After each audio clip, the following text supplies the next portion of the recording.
This conference will now be recorded. Is there a problem? How you doing, man? What's up, Charlie? Glad you can make it, All Charlie. righty. We'll give Charlie a minute to breathe, and then we'll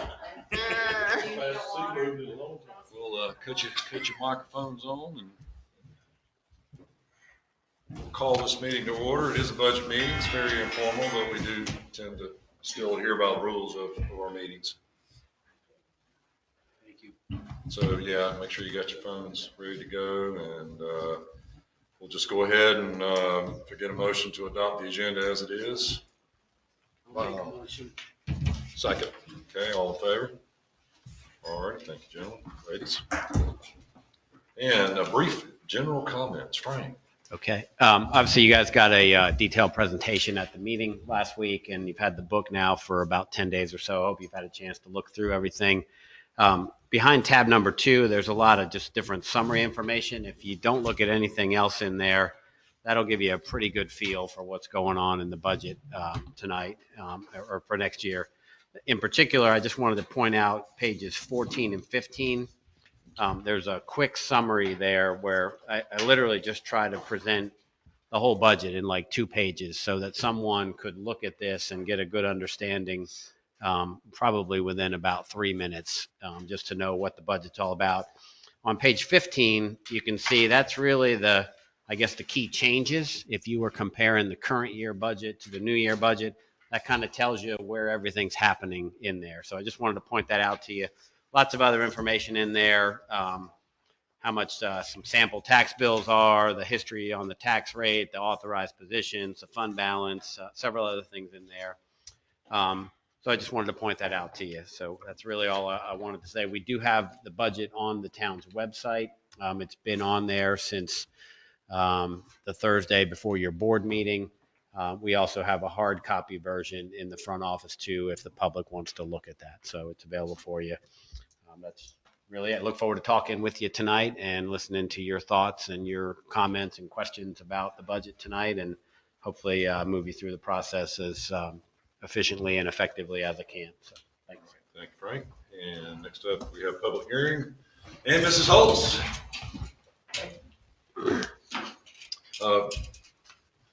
John, would you hand her the one of those microphones? I'll let you borrow mine. Thank you.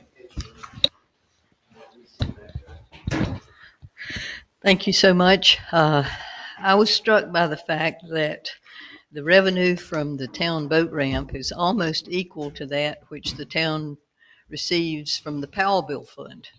I mean, pretty close, 90,000 plus we've got some more passes to sell. And so if you sell them all to out-of-towners, way out-of-towners, that the boat ramp income will surpass the state Powell Bill income. So my plea is use some of that on the boat ramp. If you choose not to join in with the effort which I made to bulkhead the property that the town leases from Manatee Investments this year, you could consider it next year. You got several more years to go. If you have 7 more years at $90,000, I expect you could afford $30,000 for the bulkhead. And if you want to really be kind to the folks, I want to commend you for the decision to put a porta toilet down there. I think that'll be a wonderful improvement. You can have additional parking. I will be glad to lease additional property to the town, the vacant land to the north of the ramp area, and y'all make what improvements you wish. I just need to reserve 2 parking places for the 2 slips that I have leased to people, and you'll make plenty of money to pay for any improvements and a small rental for that area. Thank you. All right, thank you. And that was the only person we had that signed up to speak. Next is the Board of Commissioners review Q&A. Walk you through the revenues first. If you look at page 27, it's right behind tab number 3 is where the revenues begin. Page 28 is a graph just showing the makeup of the revenues for next year. As I mentioned previously, the total revenues we anticipate next year are $2,231,815. There is a summary on page 29 by category of the revenues. As we've discussed, ad valorem taxes are our largest revenue source. I expect that we will eclipse the $1 million mark next year. And that's your property taxes on real property in town. That's property taxes on motor vehicles in the town that's collected by DMV. It's also our special motor vehicle tax, $5 on any registered vehicle here in Cape Carteret. So roughly nearly half of your budget, your revenues come from the property tax. Sales tax, we're expecting $495,000 next year. That's down a little bit from what we budgeted this year, but tracking the revenues so far this year, I think that's pretty close to where we'll come in. All of the details for the revenues follow on pages 30 through 32. A couple of graphs for the more significant revenues on pages 33 on up to page 36. As I mentioned to you during the meeting last week, I feel like the estimates are reasonable. I don't think that they are too ambitious at all. They're probably a little more aggressive than some of my peers would be, but still conservative in nature. And based on what we're seeing so far in the current fiscal year, I think that we're in line to come in about at these numbers for what we show for projected for fiscal 23-24 year end, and then the recommended budget for next year. So Mrs. Holtz is correct. Boat ramp permits, we're expecting a little more than 90,000 this year. Our PAL bill revenues are 92,000. So we are right there at that mark that she mentioned. As I mentioned during the meeting, a couple of things that are really helpful. One is the additional rental income from the former police station at WB McLean Drive. We're expecting a total of $63,525 in rental income next year. And then investment earnings, we're expecting $65,000 next year, which that's a significant increase.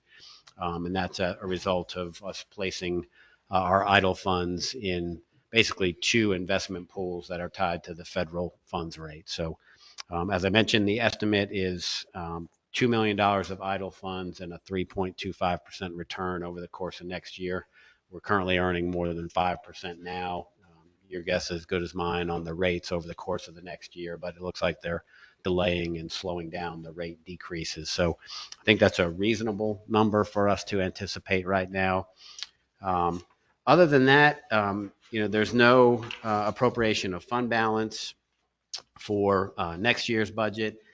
There is a transfer of $41,740 from the capital project fund for stormwater improvements.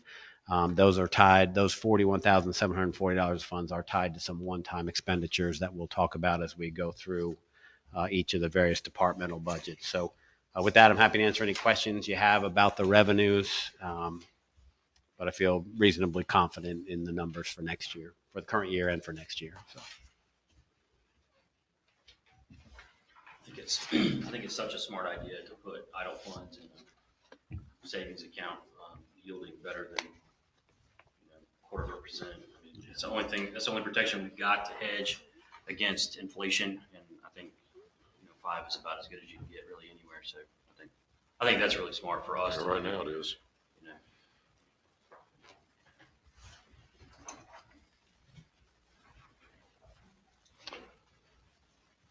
All right. We're not there this year, and I don't expect rates to dip in the foreseeable future, at least not within the term of this budget. But in the future, if we have, or we are expecting dips, I think we need to have a conversation with our bankers and see what sort of instruments there may be available for us to sort of try to maintain that rate of return. I'm not talking about getting super risky with our town funds, but there's options out there. We need to be open to them as long as they're liquid. Yeah, and that's a really great thing about the investments that we are in right now. It's completely liquid, completely safe, and like I said, we're exceeding 5% right now. But like I said, I'm not talking about for now. Yeah. No, but as a local government, though, we are limited in the range of options that we have available to us. But we can certainly have those conversations, absolutely, so.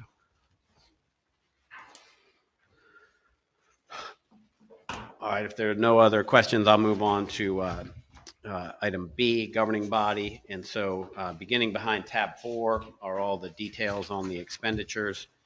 And the governing body pages begin on 41. The line item details are on page 43. This is a pretty simple budget, pretty straightforward for next year. Essentially budgeting for the same expenditures that we've incurred this year, with the exception there's no municipal election next year, or in the current year, I should say. So last year we spent $5,758 on the election. We obviously don't have that expense budgeted for next year. A couple things to point out: legal fees. It looks like we're tracking right around 20,000, maybe 21,000 for the current year, and that's the budget amount that is included for next year. Otherwise, we've got the financial audit in there, $16,000. We'll get started on that probably in August and present that audit to you at your November board meeting. But otherwise, it's pretty much business as usual in that account.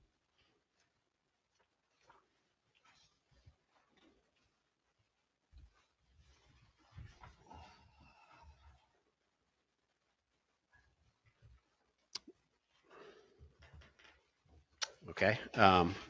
If there's no questions about that, administration starts on page 44, and the actual line items are on page 47. Again, it's pretty much business as usual for us next year, with one key exception that you heard me talk about last week. We had another full-time authorized position.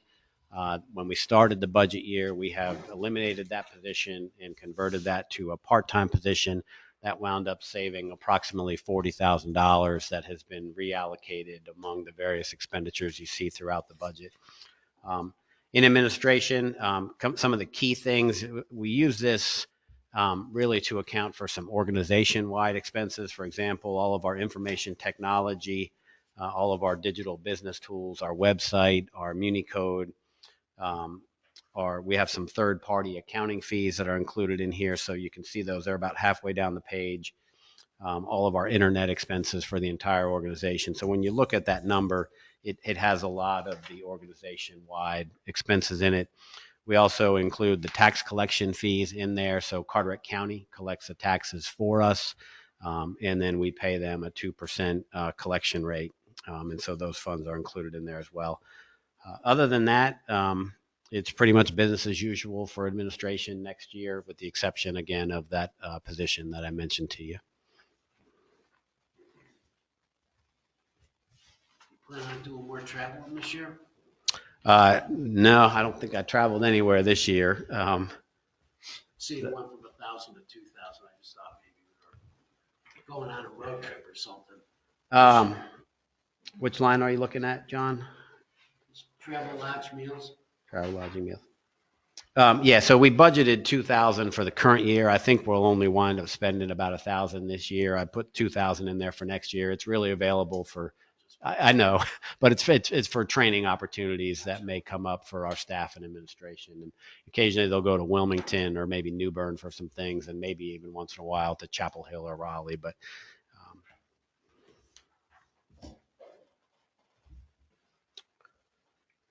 okay. Development services starts on page 48, and the line items associated with that are on page 51. That's a really boring budget, no offense. It's essentially Julie Shambaugh's salary and benefits, and just a few operating expenses, $2,000. In reality, a lot of whatever incidental expenses she may incur, some of those may come out of the administration budget as well. But it's really pretty straightforward in development services. Grand total of $71,167.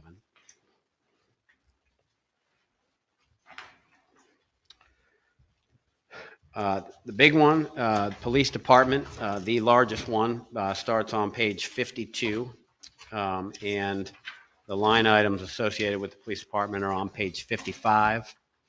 And you can see for next year, the recommended budget is $785,311.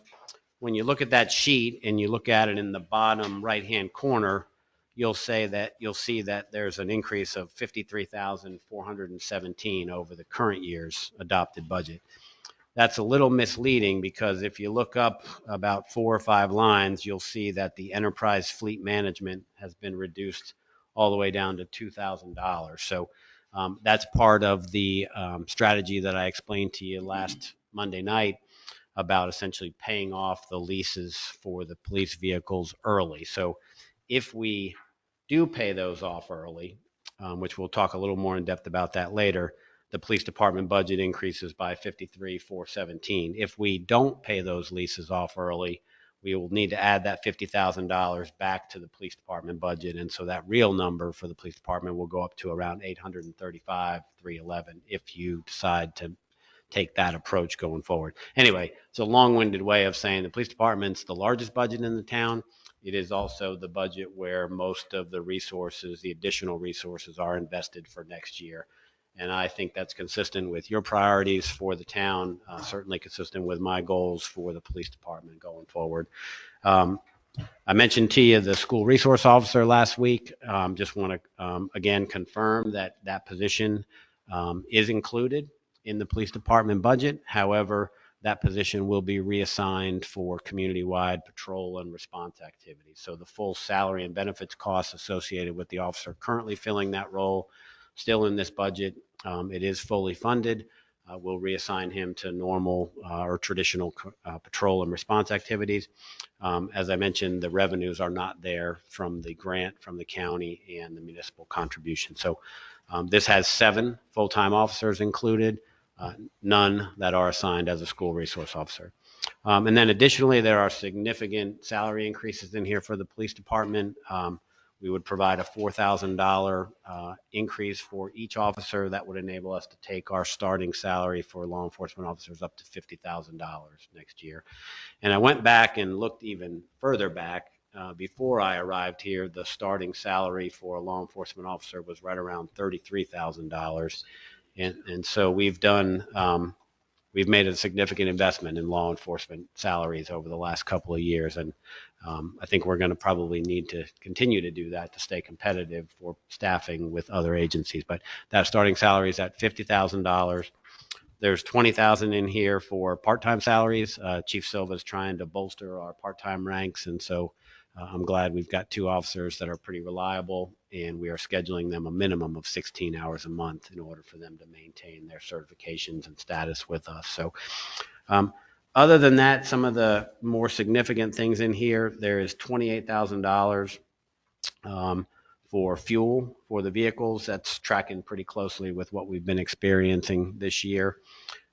There's also $12,000 in here for one of those radar trailers that we would deploy in neighborhoods where we get complaints about speeders or we're trying to deter speeding. We'll set that out and it shows the person's speed and hopefully gets them to immediately slow down. It also tracks the data for us as well. So with that, Chief Silva's here if you have any questions for him, and I'm happy to answer any questions you have about the police department budget. I have a question. So you said there's 7 full-time officers. Correct. So the people that were introduced to us at the last meeting, are they, what are they considered? Yeah, so 2 of those at your last meeting are volunteer reserve officers. That's Officers Locklear and DeLorme. And then Officer Wilkie and Officer Sutphin are part-time officers with us. Officer Wilkie's brand new. Officer Sutphin was a full-time officer who has since switched to part-time status. And at your next meeting, you'll meet Jose Peralta. He's our newest full-time officer. He just couldn't be there the other night. So, have you got a current role roster? Okay. It seems like there's a lot more involved in the police department than 7. So there's. yeah, so we have a total, and this is included in here too. So you'll see there's on page 52, there's a listing at the bottom of the authorized positions, 7 full-time, 4 part-time. I included the 2 volunteer reserve officers as part-time. But the full roll, because it's that easy with 7, is Chief Silva, Sergeant Eschbach, Officer Hayden, Officer DiStefano, Officer Hockman, Officer Bendetti, and now Officer Peralta, who you'll meet at the next meeting. He just started with us. And then the reserves are Officer DeLorme and Officer Locklear, and the part-timers are Officer Wilkie and also Officer Sutphin. So we get the services from Locklear and DeLorme really as they're willing to provide them because they are volunteers. There's no cost to the town. Officer Wilkie and Officer Sutphin have to work a minimum of 16 hours per month with us. So. We've always included part-time funding and overtime funding and whatnot, so. And the strength level has been 7 since 2017, when I made a motion to cut it from 8 to 7. And it's worked since then, but it's great that we have these part-timers. They're gonna be working primarily on the evening shift on weekends, or you get our most calls. There's 2 offices on Friday,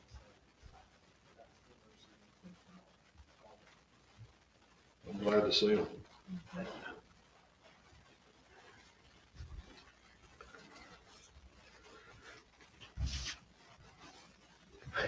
Any other questions for me or for Brian? The sign that you're talking about getting, is it like the big square one, or is it the skinny one on a stick, or? There's several options, but the one I'm looking at is the one, I've seen the one at Warhead, and I've read the light flashing by it, I say it's I saw it. Little sign. Got my attention. If you're speeding, it actually lights up, blue and red light. Flash, and it tells you what- it puts the messages and all kinds of things out. So about how big is that? It's on a trailer, didn't it? It's a small trailer. Yeah, it's about like that big, maybe two square or something like that. Okay.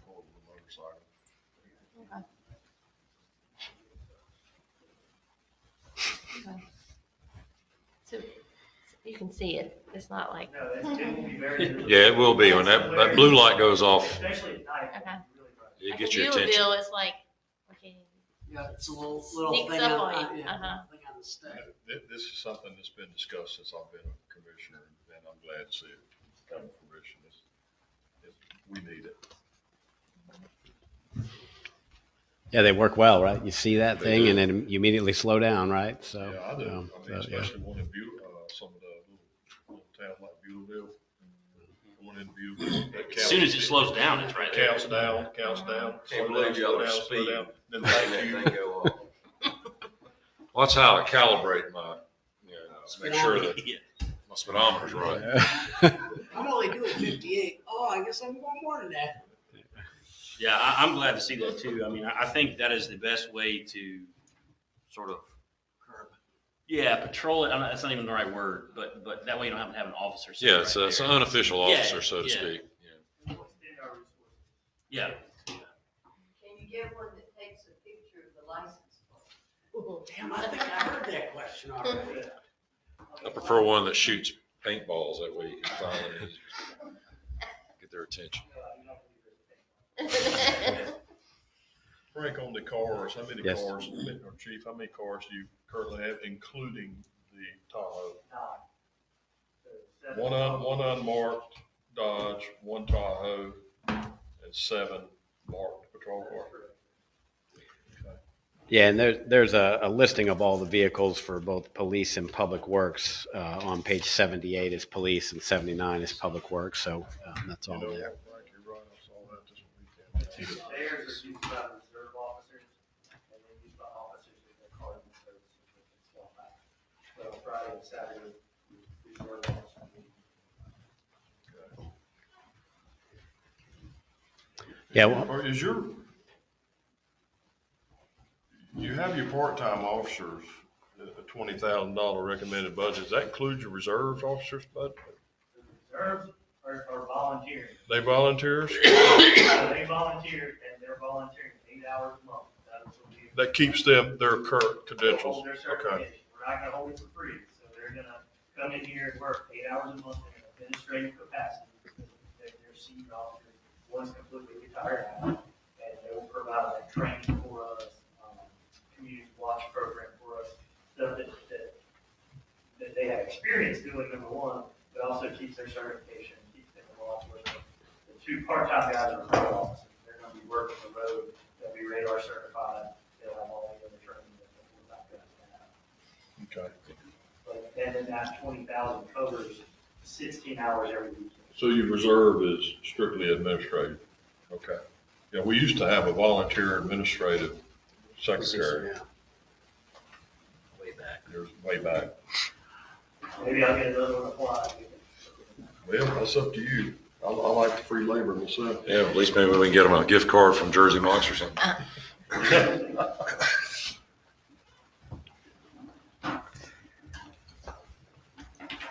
I had a question for the chief, it's not really budget related, but would you say, as far as, since you've been here, as far as our out of town service, what we're doing, I forget the word. Mutual aid. Mutual aid, do you see an increase in that lately, or?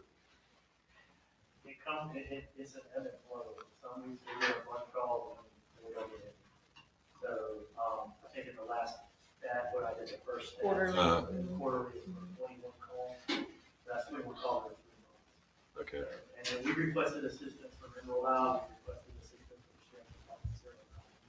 So we're getting service and we're getting service. Okay.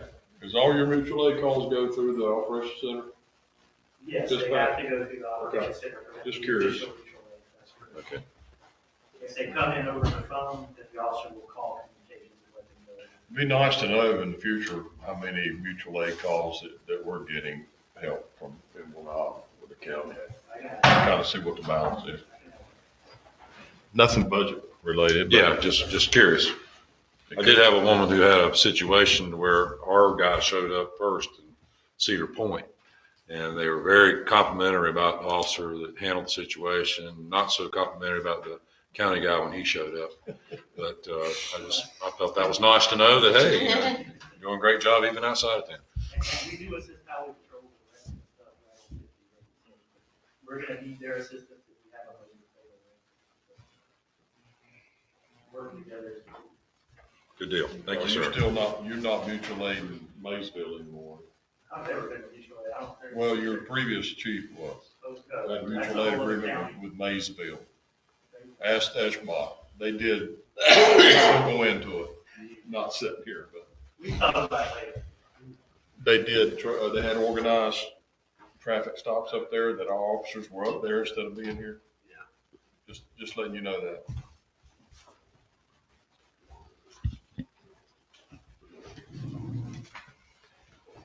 Okay, Public Works Thank is on page 56.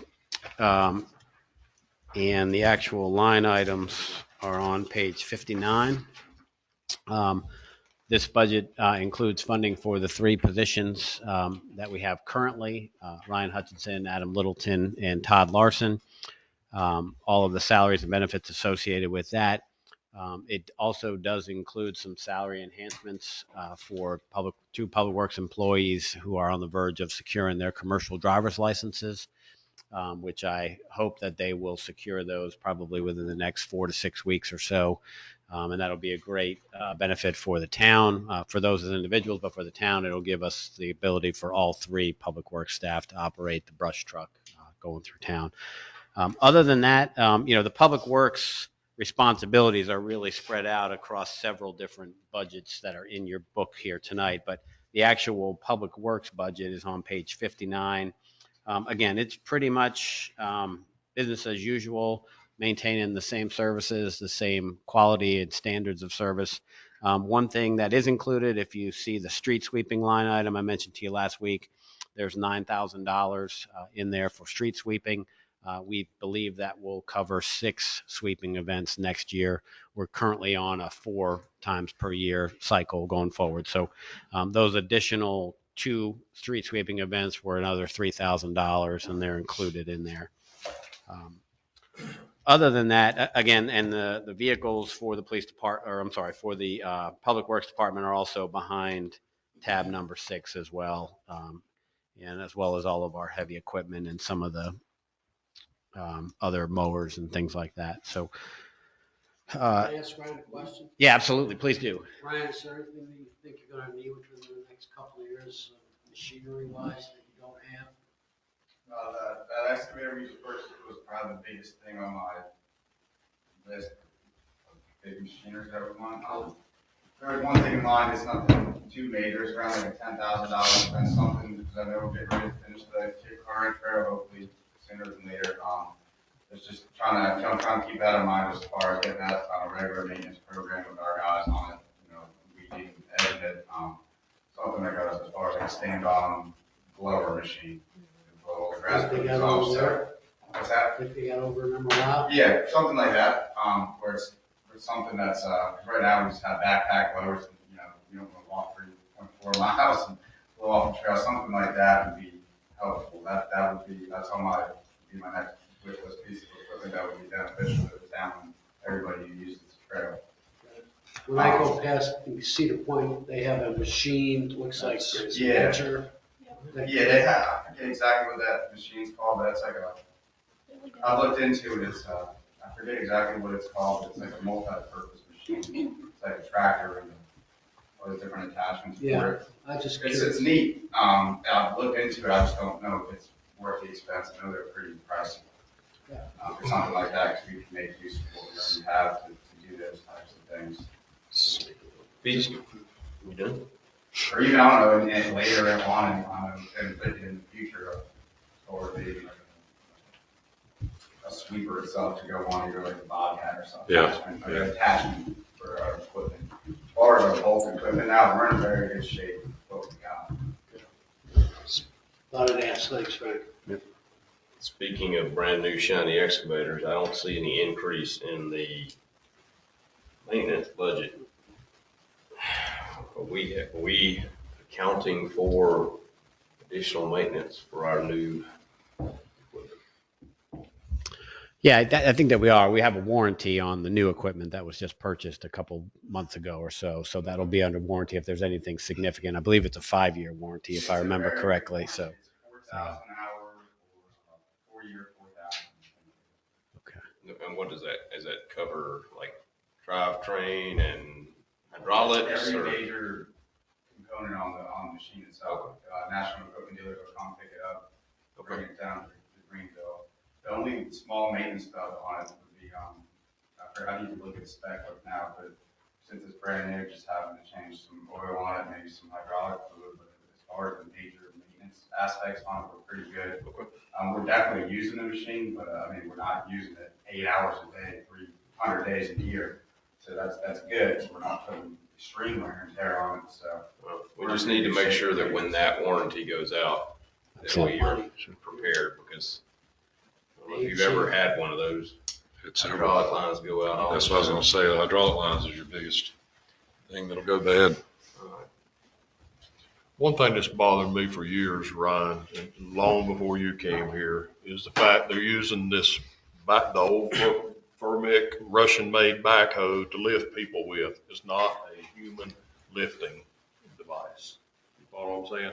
And I'm very uncomfortable every time I see you guys putting up Christmas lights, strapped in a bucket with a backhoe that's been notorious for having hydraulic leaks. It scares the heck out of me. At some point in time, we need to buy you're familiar with them, Like a scissor lift, construction. scissor lift or something like that. Any type of area equipment to do that, even if it's like a small bucket truck, We need, minivan. if OSHA ever came in, I hate to say it, but, and looked at that, there's not a equipment to lift a human being with. There's no safety. The only thing, you're strapped to that cage that you guys get in there. God forbid something happens. It's not a lift, and it's not designed for that. And I shudder every time I see it on the side of the road for the last 7 years. And I've asked previous boards, nobody ever seems to want to do anything about it. We're actually, funny you say, we're using it right now to put up the military banner system. Yeah. But, I'd like to rent one. Look into renting one as you need it. Put the banners up to take them down, put the Christmas ornaments up. Maybe that's an option. But to keep using that thing, I thought that was gone. That on Russian, yeah, well, I don't want to get in the weeds, but we had it in the budget years ago and some of my colleagues voted against me on it, so. Yeah, I mean, I think we certainly can investigate that for the future. I don't know what one of those things cost right now, and it might make sense to rent it. A rental would be the way to go. You can, no more than you use one, a rental, but it's a safety issue, in my opinion, it's big time safety. Yeah. Those things are made to dig with, they're not made to lift human beings up with. Sure. I know we're gonna be renting just a piece of equipment. I got some work to do with that flagpole outside the old PG Girl Scouts area. Just your standard, you know, how the yellow lift, a hitch lift. Right. But I can investigate and just see. I would encourage you and Frank to get with you on that. So, yeah. And actually would encourage y'all guys to come back to the board maybe at the next meeting or two. I know we can't get it in this budget, but it's something that's been worrying me for years to see those guys out there in that thing. Yeah, happy to investigate it and provide some options for the board to consider going forward, so. Perhaps we could do a little budget amendment or something. Well, is there a state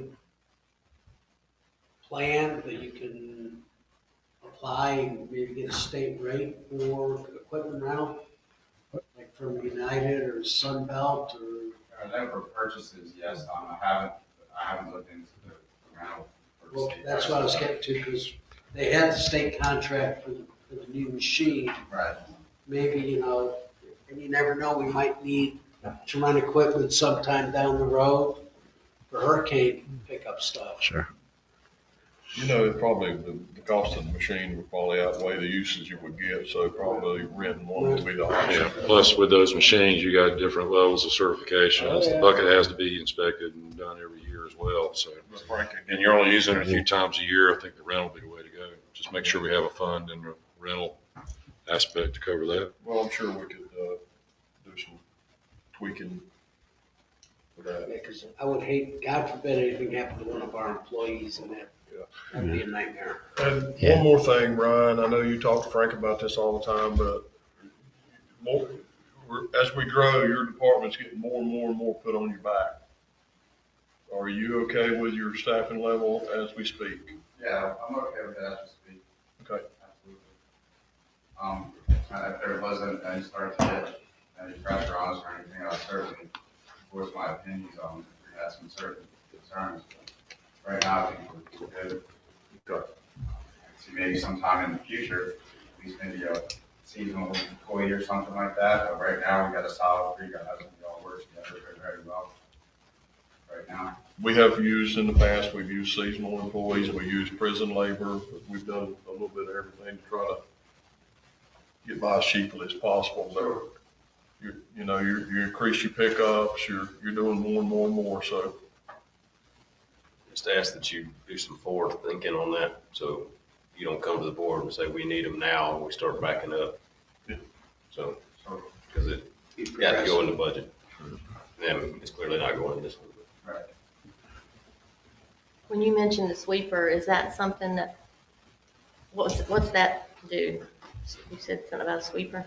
Yeah, you can either clean like curb and gutters with it, like on the side of the road, or hard surfaces like sidewalks, and trails and stuff like that.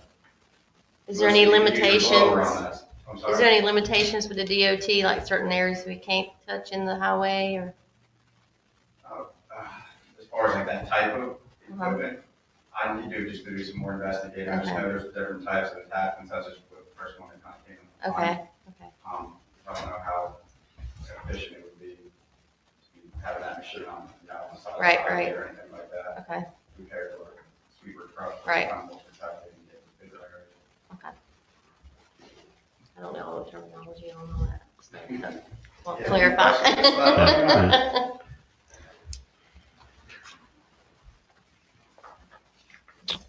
Don't go anywhere, Ryan. I got more questions for you later on. Yeah, Ryan will be around for 4 or 5 more of these. So the solid waste budget is next in the packet. That starts on page 60, and the line items are included on page 62. pretty straightforward. It's where we account for our contract expenses with GFL. And you can see there's 132,000 budgeted for the actual collection services next year. That includes a 3.4% contract adjustment specified in the contract. One of the things we've been doing since I got here is splitting out these other expenses for the recycling service adjustment, the fuel surcharge, and then the landfill tipping fees are, we expect 48,000 next year, but just trying to more accurately account for those expenses and be able to track them better. As I mentioned to you all, I think a couple of months ago, our contract with GFL expires in 2025. And if you think you would like to make any changes to the service design, or if you'd like to investigate other potential contractors, we probably need to start working on that later this year in order to have time to go through a good process. And if we do select another contractor, you've got to have time for them to ramp up and hire employees and buy trucks and all those kinds of things. So you got a little bit of time, but if you want to change something about it, be thinking about that, and please let me know that in the next couple of months or so. Who else is out there? Besides Simmons and Simmons. Yeah, there's Simmons and Simmons, who's servicing Emerald Isle. There are a few other vendors who I think would come out of the woodwork and be interested in it if we do decide to go out to bid on it. So now GFL would absolutely prefer that we just simply extend the contract and keep on moving, and that's an option for you. That's been done several times in the past. I think it really depends on whether or not you want to change the service design in some way, right? So we collect the trash every Monday. We collect the recycling basically every other Saturday. You may decide at some point that you'd like to do recycling every week, or maybe you'd like to try to change the collection day, or maybe you'd like to do some other collections. I mean, I'm not aware of any pressing needs right now, but it's really up to you. If you want to make some changes, this is the time to do that. So. We're very fortunate to have garbage pickup on Monday. Yeah. Have you gotten any complaints from any residents? I mean, it seems like it's kind of died down a little bit now, but for a while there earlier this year, we were getting just I thought an inordinate number of complaints about missing collections. We had some new drivers because I called and asked about it because people were calling me and missing mine as well. So I think they're struggling with the same staffing issues every industry, every organization is struggling with. You know, they just didn't have enough people and got some new people who weren't as familiar. But it seems like it's gotten a little better here over the last month or two. But for a while there at the beginning of the year, I was getting a little nervous. So maybe somebody that's got an automatic increase in there should have a clause for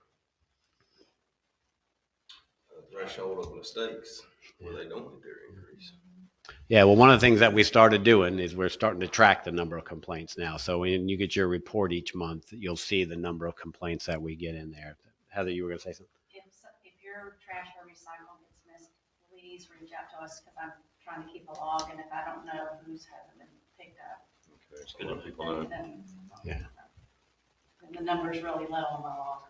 Okay. Now the one thing I will caution you about is that our cost is based on the number of collection points in the town. And I will tell you, they have not increased that number in many years, even though there are new homes being constructed in Cape Carteret. So one of the things that will absolutely happen if and when we go out to bid is we'll have a new accurate count there, and that number will go up, and theoretically your cost will go up. But to their credit, for our benefit, they've kept the number of collection points the same as per the contract. So Do you know what that's based, what number of collection points that number's based off of? I want to say it's around 1,100. I can get you the exact number, but it shows up on our bill each month. I think it's 1108, 1104. But that number hasn't changed. And if you look at that statistical report each month, you'll see the number of new houses that we're permitting. And so they're all getting service.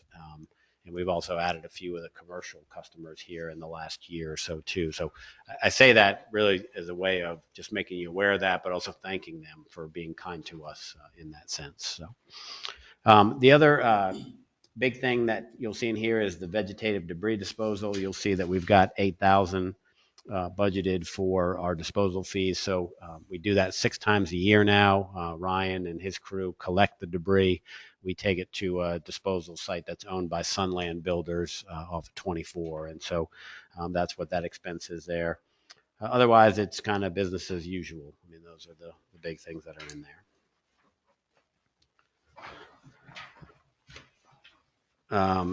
Street maintenance is the next one. Page 63 is a line item on page 64, and it's pretty simple. There's $92,000 budgeted for comprehensive street resurfacing next year.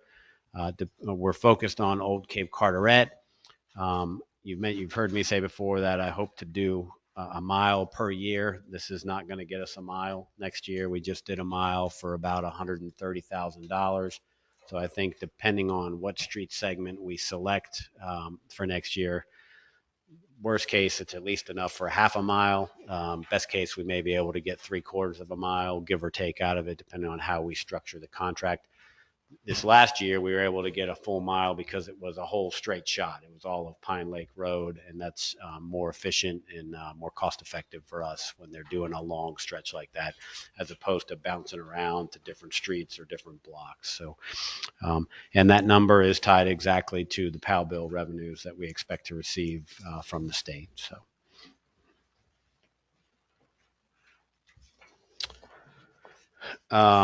Public buildings and grounds also falls under Ryan's purview. That's on page 65 with the line items on page 67. And this is also a lot of catch-all expenses for the entire organization. For example, our organization-wide property and liability insurance is accounted for in here. Street lighting throughout the entire town's accounted. There's $40,000 worth of street lighting expenses anticipated.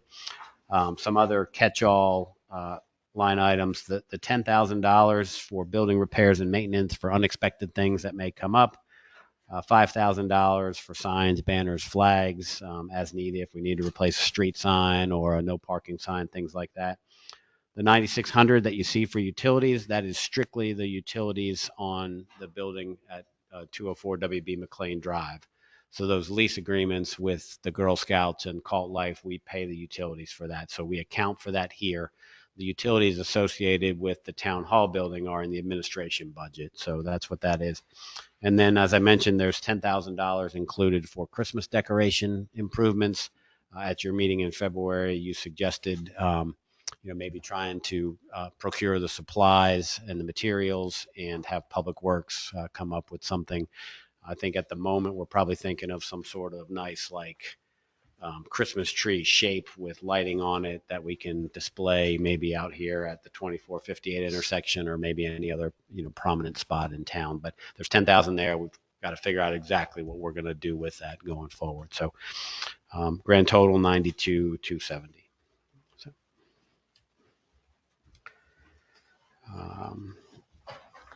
Courtney, did you send Frank text about that company that sells those Christmas trees? Okay. The flagpole. I'm gonna buy one. Anyway. How tall? Yeah. If I would recommend addressing that sooner rather than later after we adopt the budget. You don't want to wait till last minute and try to get Christmas decorations. So. Yeah, and if there's a particular decoration you've seen in other communities or in catalogs, please just send that to me and we'll take a look at it and try to come up with something. So, all right. Well, yeah, that's right. Her house is the absolutely best decorated house in the whole town. It's like the light Cedar Point has. Everything's so expensive. The municipalities, I'm just like, man, Well, you crazy. got $10,000 to spend. Once more. You can spend that pretty quick.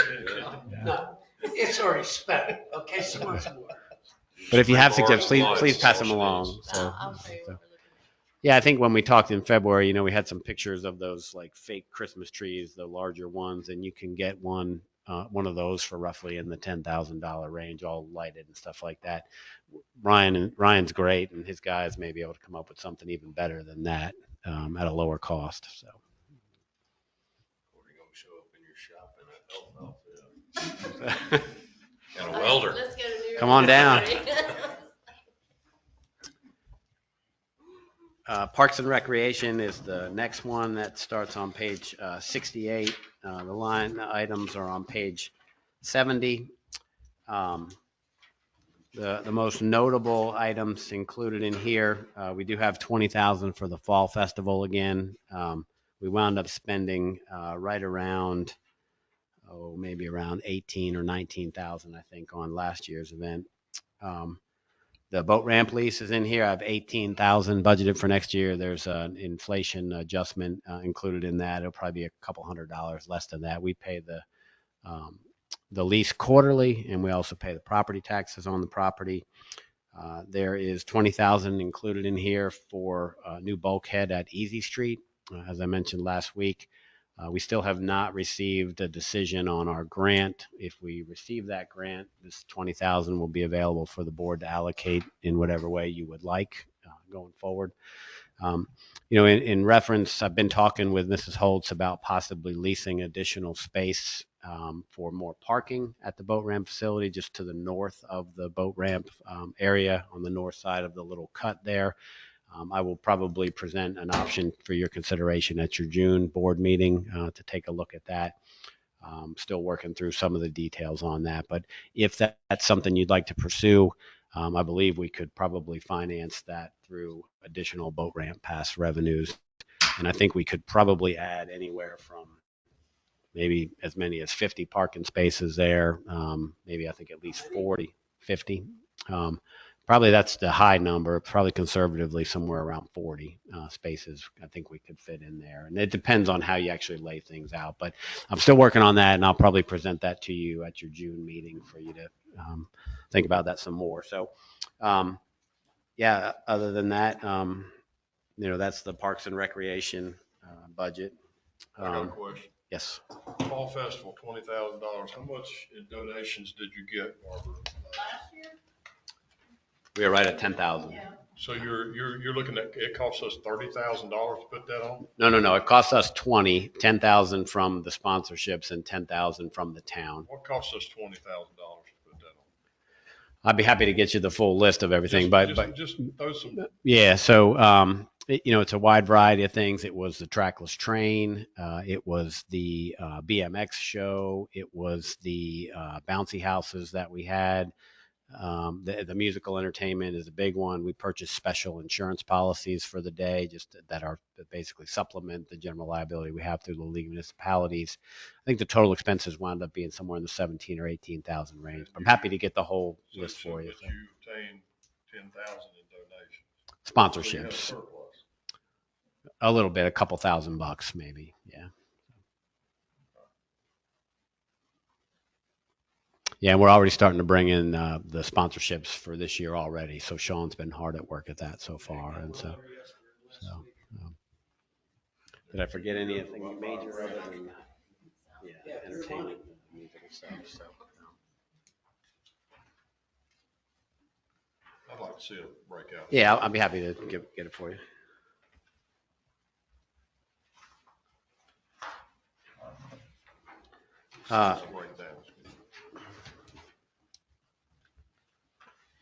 The transfers to other funds on page 74 as the line item. So you'll see there's 3 items listed here. One is the transfer to the Highway 24 path. Next year, we expect to complete, if we've been informally notified that we've been awarded the grant. I'm still waiting on the formal notification letter from the state. A lot of times those will come from the governor's office. Have not received that formal notification letter yet, but have been assured that we've been awarded the grant. The local match for the grant in fiscal year 24-25 is $19,740. And that's the local match associated with the design work for the grant. So theoretically, we would complete the design work during fiscal 24-25. This is the match for that. And then we would be looking at construction in fiscal 25-26 and possibly even into 26-27, depending on how things go. And that's really the more significant number that we'll need to come up with. So that's an additional 176,000 plus or minus in fiscal 25-26. I'm going to get confused with these years. That 19,740, that is ultimately derived from some of the stormwater funds that we have available in that capital project account. And I'll talk about that a little bit more later too. There is also $14,500 to be transferred to the Cape Carteret Trail project, the one that we're currently working on. And that is tied to the special motor vehicle tax. So that $5 tax that everybody pays on their motor vehicles registered in Cape Carteret, there's a previous board resolution that directs those funds to the Cape Carteret Trail. And so these funds will keep going in there. If we get to a point where we have enough money to complete the trail and we complete it and these funds are still coming in for the trail, it'll be up to the board to decide what projects you would like them to go to in the future. But for this budget year, next year, we've assumed that full amount going toward the trail. And we may need it for construction. We'll know soon enough. So, and then the other thing, the big thing, really from my informal conversations with you all, I think maybe where the most discussion might occur, there's a $50,000 transfer to a new vehicle, capital equipment vehicle replacement reserve fund.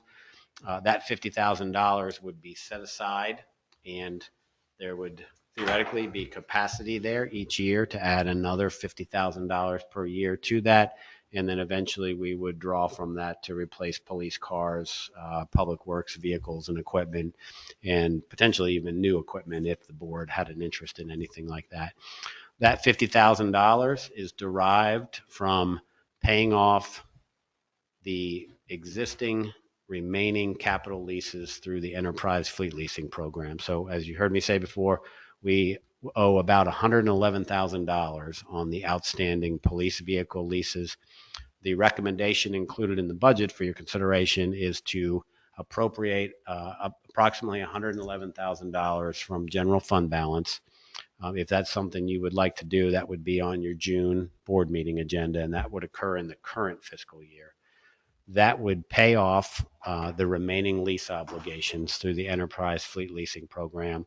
What that does is that eliminates that lease payment that we would include in the police department budget for all of next year. And instead of putting it in the police department budget, we'd put it right back in this reserve fund that would be completed. So I personally am just not a fan of those vehicle leasing programs.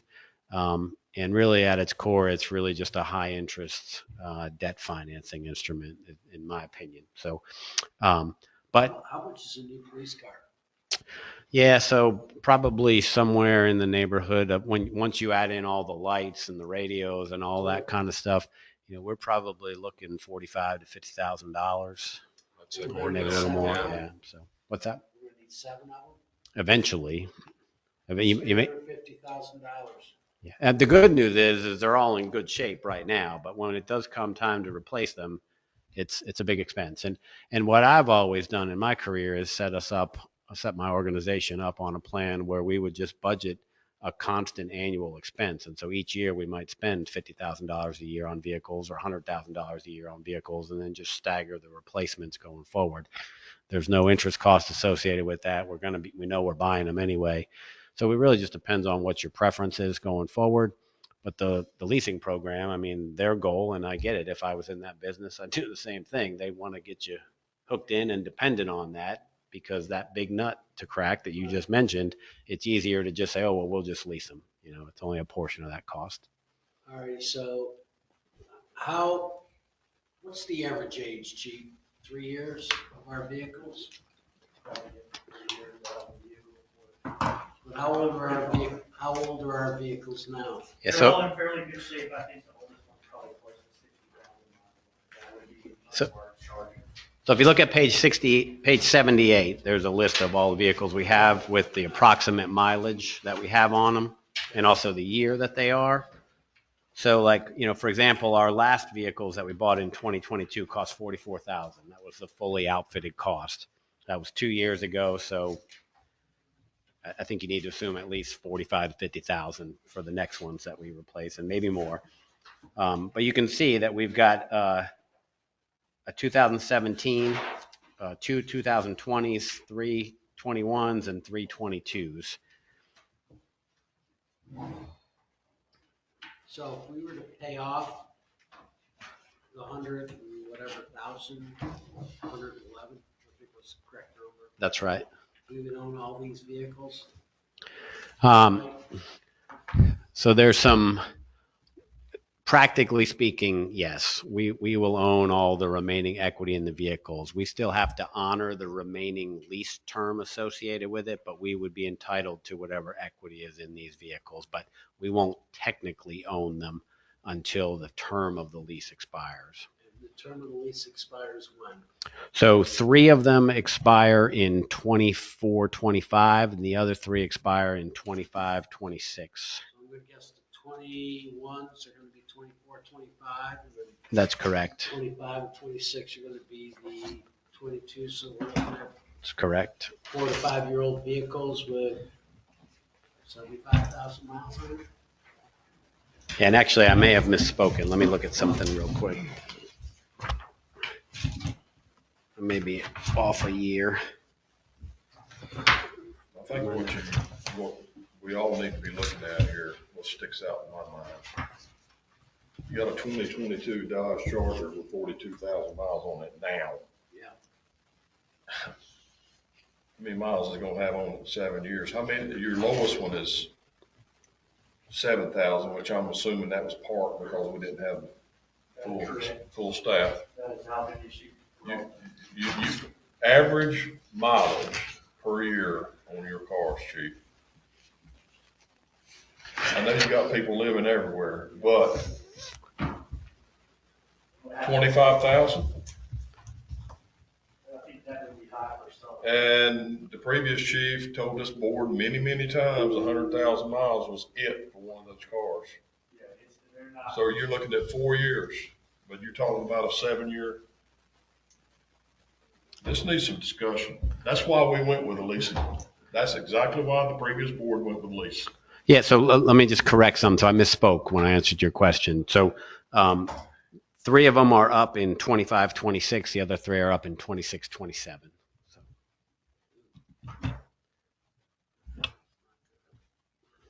Yeah, and so What happened was years and years ago, they took our hurricane or our sewer fund or whatever we had, the $250,000 on the boards, bought a whole fleet of cars at one time. Well, when I came on as a commissioner, I asked for the maintenance records on those cars. There were none. I was shocked.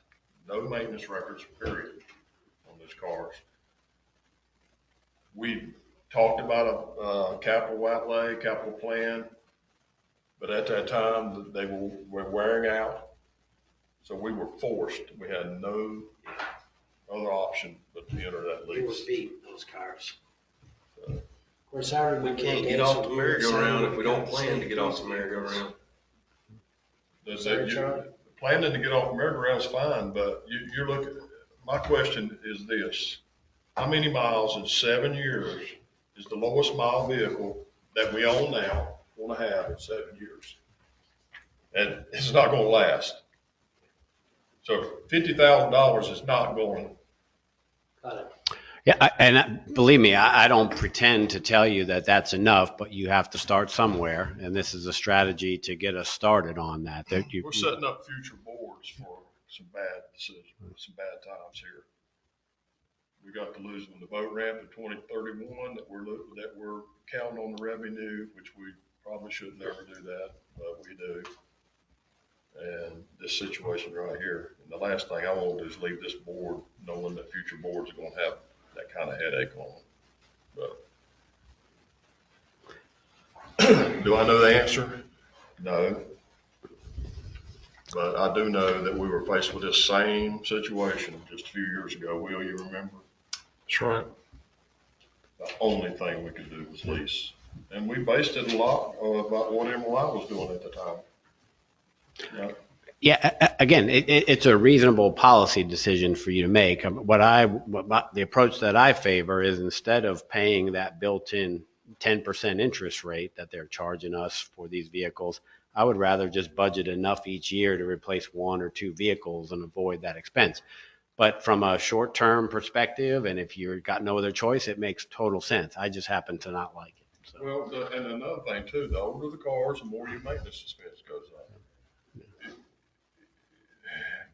I I mean, I think we routinely got 100,000 miles out of police vehicles in Emerald Isle, some of them 125,000, and I think they all continued to look good. And that's important to me too. I want the guys driving vehicles that look good and present a good image of the town. So Emerald Isle's giving us some of those vehicles for $1. Yeah. But look, once again, you got a 2022 Dodge Charger currently with 42,000 miles on it. What's the earliest that you, and the plan that you're asking us to agree with, what's the earliest, what year would you replace that vehicle, Frank? Yeah, so my goal is going to be to get 6 years out of these police vehicles going forward. So there, as you can see, there are some that have more miles than others, and some of it's a function of what officer's driving it. We only have a total of 20 street miles in the town, so it's a function of lots of different things. But realistically, my goal is to get at least 6 years out of a police car. Now, Chief Silva may be sitting over there saying, "Oh God, that makes me nervous," but that's what we routinely achieved in Emerald Isle. And so that's the goal. That's the yardstick that I'm using to measure against it. But the reality is we need to plan accordingly, and then we need to evaluate these vehicles each year and be smart about it. I'm not going to replace a vehicle that's 6 years old and only has 60,000 miles on it if it's still got a lot of good life in it. Likewise, if there's a vehicle that's 4 years old and has 120,000 miles on it, we're going to get rid of it, right? So another issue that I have that I've spoken to Frank about and some others, but using the general fund balance to balance the budget. Basically what we're doing here with this, you're asking us to take $110,871 out of the general fund balance to retire that debt. We're talking, it's an unwritten law in government, municipal government never uses it for fund balance to balance a budget. yeah, so, and that's really the policy decision for you all here tonight. So I will say this, you will never see me recommend the use of fund balance for recurring expenditures. You will occasionally see me recommend the use of fund balance for one-time expenditures. Usually that's capital outlay, whether that's land, equipment, whatever the case may be. And you'll never see me recommend the use of fund balance to fund replacing police cars or public works trucks in the future, because that unwritten rule is something that I think is a very good unwritten rule. And that's the approach that I take. In this case, the reason I'm asking you to consider this, and if you don't want to, that's perfectly fine. I think we're fine either decision that you make. But the reason I'm asking you to consider this is that if we're ever going to get off of the hamster wheel, to use the phrase that was just mentioned, you got to start somewhere. And this is a strategy where we can start to get off of the hamster wheel. But it would be completely reasonable for you all to say, hey, you know, this is just not the right timing for this. We don't want to do this yet. And that would be fine. We can keep leasing those vehicles. The budget, really, it's an easy change if you don't want to appropriate the fund balance. But in my mind, you can think about it this way. The $111,000 is coming out of fund balance, but it's a one-time expense. It's not going to happen again.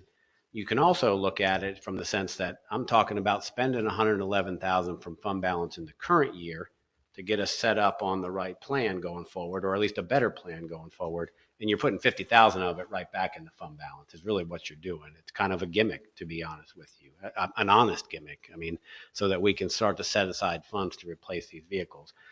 But if you don't do this, that's perfectly fine. We would just simply not make that transfer to the capital reserve, and we would put the $50,000 back in the police department budget. We'll keep leasing the vehicles for another year, and then we can have future conversations about the best strategy to replace the vehicles going forward. The thing you need to understand is exactly what the Mayor Pro Tem said, is that we need to make sure we don't let this bite us, or our successors bite our successors sometime in the future. So I think I like the concept. Well, I see where you're going. Totally understand. But at the same time, I don't think it's been discussed enough. I don't see, like I said before, you're not going to get over 100,000 miles on these things. You want to keep them 7 years. It's not going to happen. I'd like to see something. Sure. My recommendation, I'll be honest with you, I'm not going to vote for a budget that takes a dime out of general fund. Okay. That's just the bottom line for me. Understood. And that's a perfectly reasonable decision if that's what you all want to make. But just understand that this budget does not appropriate any fund balance. The fund balance would come out of the current year's budget, and it would be presented for your consideration at your June 10th meeting. But if you don't want to take that approach, it is perfectly fine. We can take the $50,000 that's allocated for the reserve, and you can just put it in the police department budget. We'll keep paying the lease payments, but just please be aware of the future that we need to address this somehow. So you're asking for a budget amendment, is what you're asking for. I will be asking for if you say you like this concept, the budget's predicated on me bringing a budget amendment to you at your June 10th meeting. Before the new budget year starts, so you'd be taking it out of this current budget, correct? Yes.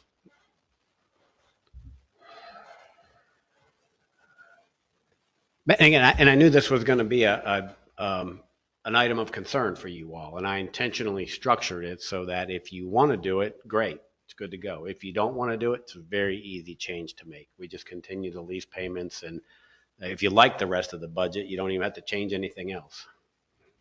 For me, it just muddies the waters up for what I perceive as probably, quite frankly, the best budget I've ever seen, except for this. But I'm not going to stand in the way and not.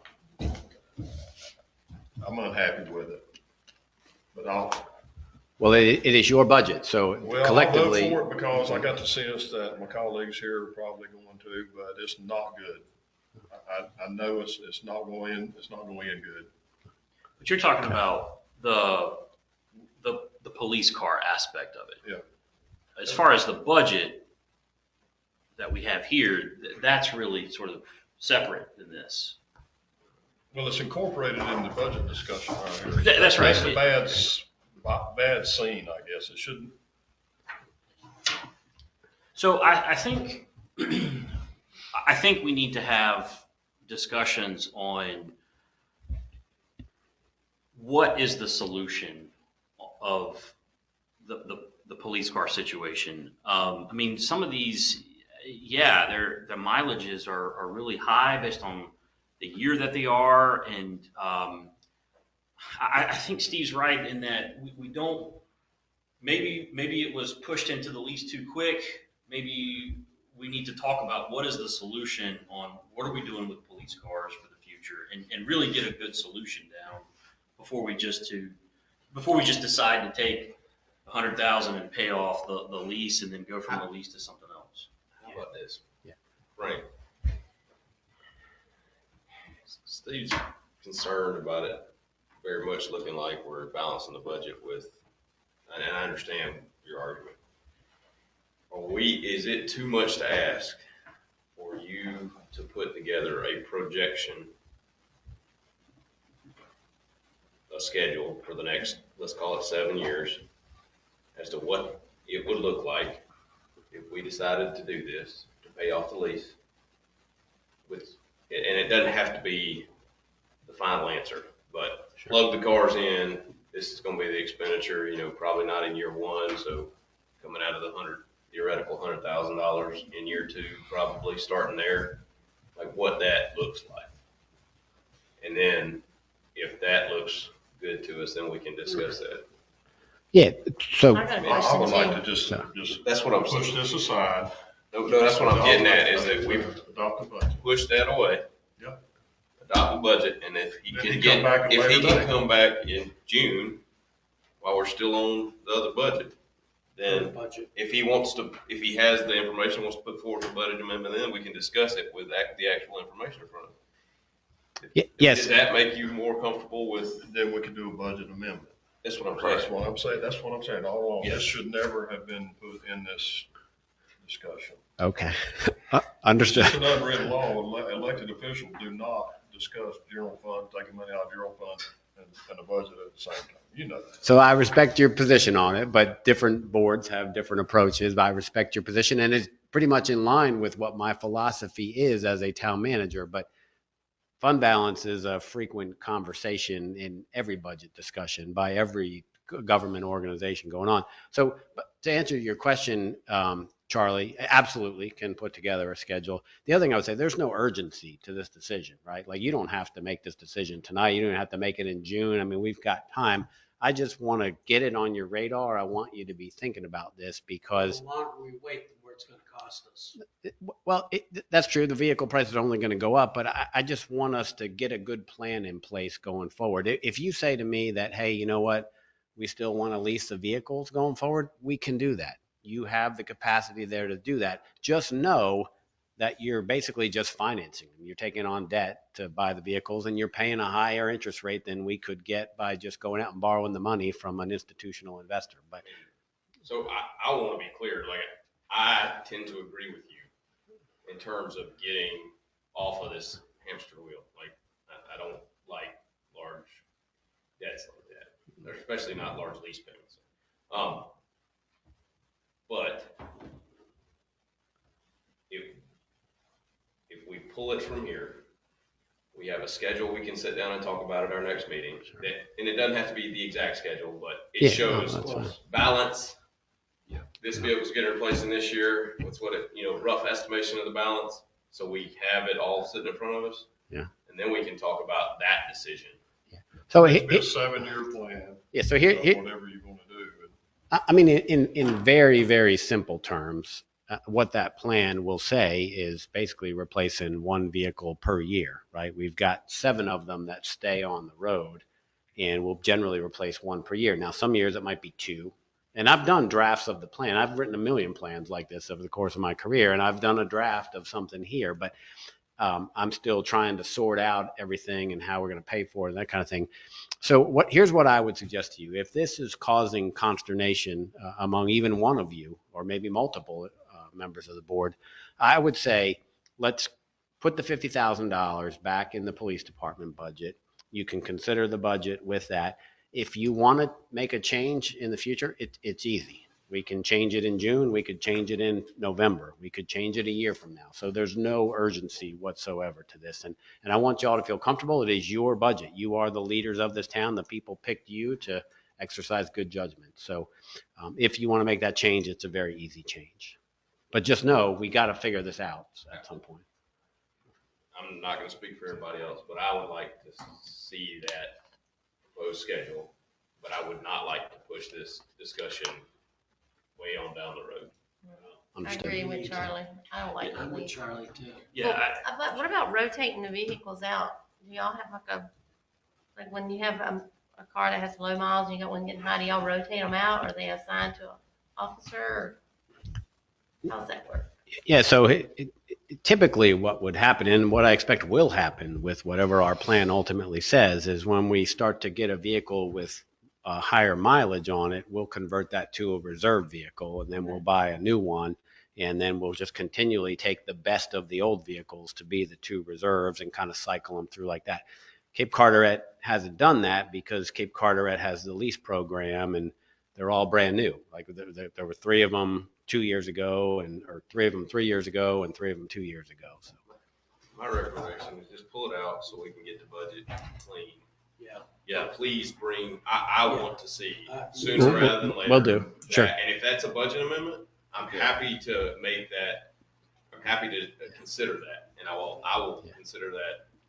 But That absolutely happy. You can even think this of it. may be semantics and wordplay, but I think that, listen to everybody talk, I think that will be the easiest way forward for right this second. Yeah. And we can move, we're not pushing this decision a year from now, we're talking about 30 days from now. Will do. I'm okay with that, but when you come back to the board, I want to see the schedule. I want to see the exact vehicle listed when it's anticipated to be replaced. You know what I'm talking about? I've done it a million times. I know exactly what you're talking about. So, yeah. That's exactly what I'm talking Exactly.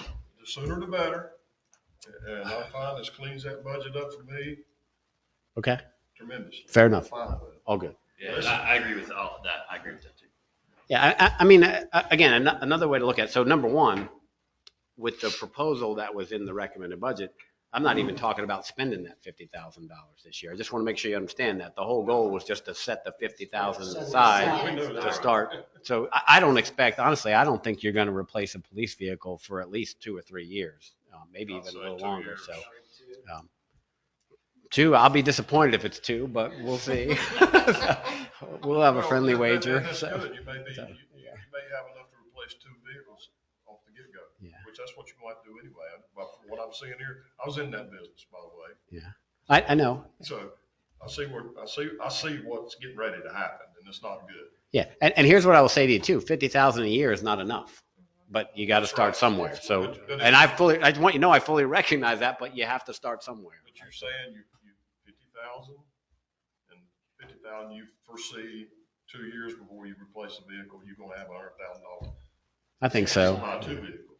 Maybe. I mean, it kind of really depends on the condition of the vehicles How at much that do you point. think we So. should set aside? What do you think would be a more accurate number? I think the chief needs to do some thinking about this mileage. You got patrolmen living further away.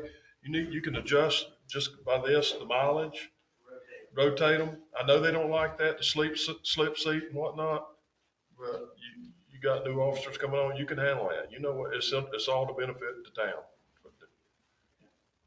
For instance, if you got someone living in Cape Carteret, I'm gonna give him the one that's got 46,000 miles, 50,000 on it now.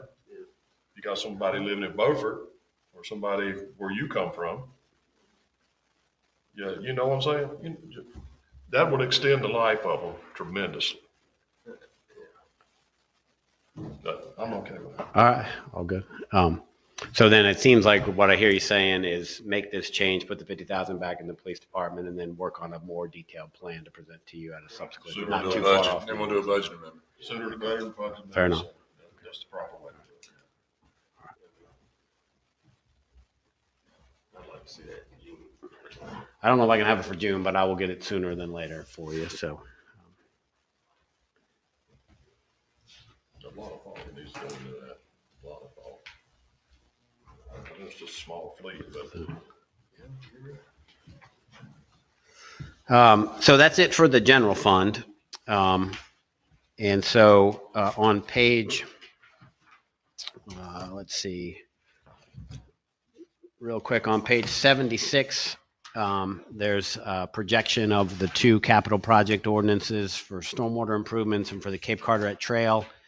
And so the take-home message on the stormwater improvements is, assuming the board adopts the recommended budget, I expect we'll have about $138,000 left for remaining improvements, most of which that work will be done by Public Works going forward. And then on the Cape Carteret Trail, I expect to have a balance of about $501,000 at the close of this fiscal year. That's basically the money you have available to build this last 1 mile segment. So We've got all the permitting in now for that, is that correct? just got the permit from DOT within the last week and a half or so. I should have the final plans and specs later this week, and then I'll be seeking construction bids from local contractors. So. How many stormwater locations are on the list remaining to be addressed? They're all in Bayshore, right? They're not all in Bay Shore. I want to say there's 5. There's Lejeune Road, which we're getting ready to bring in the jetback truck and use the mini excavator and do some ditch improvements in that area. One is on Dolphin Street. One is on Loma Linda. One is in Loma Linda Court, near Anita Fort Drive, kind of that area there. And then the 5th one, I believe, you recall the 5th location, Ryan? It was somewhere in Bay. If some. Well, you had Yeah, several other. Okay, so what's your completion date, estimated completion date on all this project? What I'm getting at, I like to see this fund retired as soon as possible. Yeah, me too. It's a headache. So, yeah, I know it sure, is. sure. I mean, Allocated to some other one, but we want to make sure that we address finish the list that we started, two years ago? yeah. My goal is to complete all of the planned improvements, certainly by the end of the next fiscal year. So by June 30th of 2025, and hopefully sooner than that. The ones that are remaining, a couple of them are relatively simple. One of them I'm not even sure that we need to do, the one that I can't recall, and I just can't remember the address right now, but there's not much to it. Do you have a cost figure about how much it's going to cost? You mentioned there could be done in-house, right? Yeah, so I don't have a specific cost figure for each Yes. location for you, but my guess is we'll have some money left over That's what at I'm the getting end at. of it. Yeah, A so significant amount. that's right. I think so. Okay. Yeah. That's my expectation, my goal, so that you all can then decide what to do with whatever funds are left over, whatever priorities you have at that Well, time. that may come into play with The police cars. the police car issue. That's what I was gonna ask. So, Hey. okay. Good. So the fifth location is going to bug the heck I'm out trying of to me. remember too.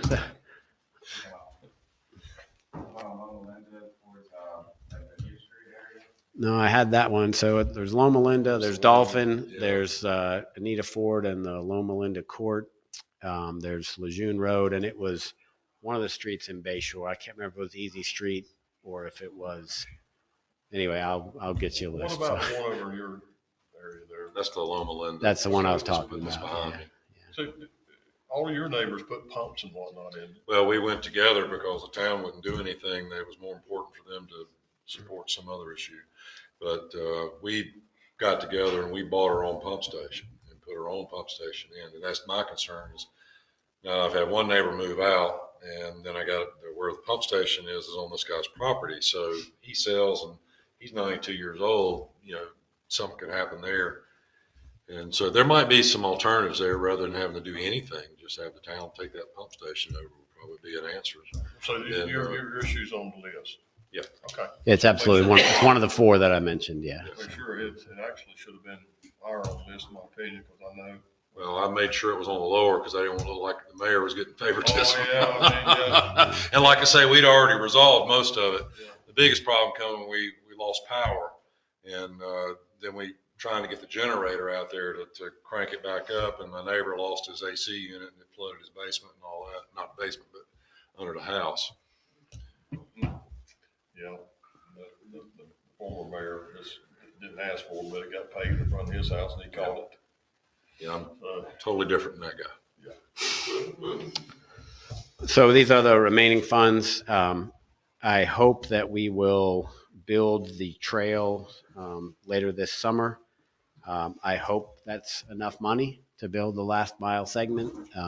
If not, we're going to have to either reduce the scope of that project or we're going to have to identify additional funds for the construction. I really would like to get that completed and complete the loop. I think you'll see more people using it once the loop is completed. So, Tremendous amount more people using it this year than I have. I know Deanna would love to good. see it finished and she could do the turkey trot Yeah, thing on it. really. Yeah, so we can do the Jack Butler deal too. all right. So the last item that I had is really on page 81 is your budget ordinance. And so I had a feeling that the discussion would turn out the way that it did on the enterprise discussion. So this is an updated board budget ordinance and fee schedule. And this includes the change that we talked about with the capital replacement reserve and police vehicles and so forth. You're a smart man, Frank. That's because it was an easy adjustment, so That's why we it paid. took me on about 3 seconds. Thanks, Frank. Been in a long time, hasn't you? So this budget ordinance, again, it's identical to what you had in the book with the exception of the change we just talked about. Tax rate's 21 cents. The fee schedule attached also, no change in any of the town fees, with the exception of the cost of the military banners. Actually, it's a little cheaper than we were charging people, so changes in there. So that's the recommended budget. As you heard me say many times, you should absolutely adjust it in whatever way better achieves your goals and addresses your priorities for the town. And I'm happy to help any way I can. Are there any more questions for Frank or comments about what's been presented here? Good job, Frank.